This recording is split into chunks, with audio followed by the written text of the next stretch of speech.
এই যে দেখো আমাদের এই যে পুজো ঠাকুরমশাই পুজো করলো, পুজো হয়ে গেছে। এবার আমাদের আবার একটু নিয়ম আছে, এই আম দিয়ে মুরগি দিয়ে সব মাখিয়ে এই যে বট গাছের চুলের সাহায্যে দিয়া, এই যে আমার শাশুড়ি মা এখন দিচ্ছে, আমিও দেবো।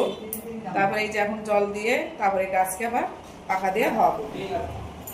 এই যে মা পাখা নাও, এবার গাছকে এই যে বট গাছে এবার পাখা দিয়ে যে হাওয়া করছে।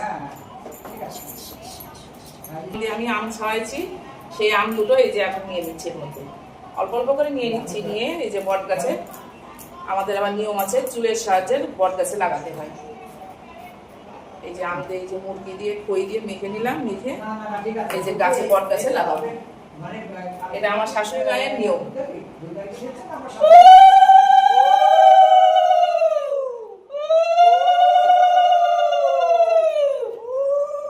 গাছে দেওয়া হয়ে গেল, এবার একটু জল, মা জল দেবো তো। এবার একটু গাছে যে পাখা দিয়ে বট গাছে। তো আমাদের এই যে ষষ্ঠী পূজা হয়ে গেছে, তো এবার এখন পুজো টুজো হয়ে গেল, প্রসাদ টুসাদ দিয়ে আমাদের আবার সকালবেলা আম, চিরা, দুধ, কলা, কাঁঠাল সকালে এইগুলোই, আর এই যে প্রসাদ আছে, প্রসাদ টসাদ দিয়ে খাওয়া দাওয়াটা হবে।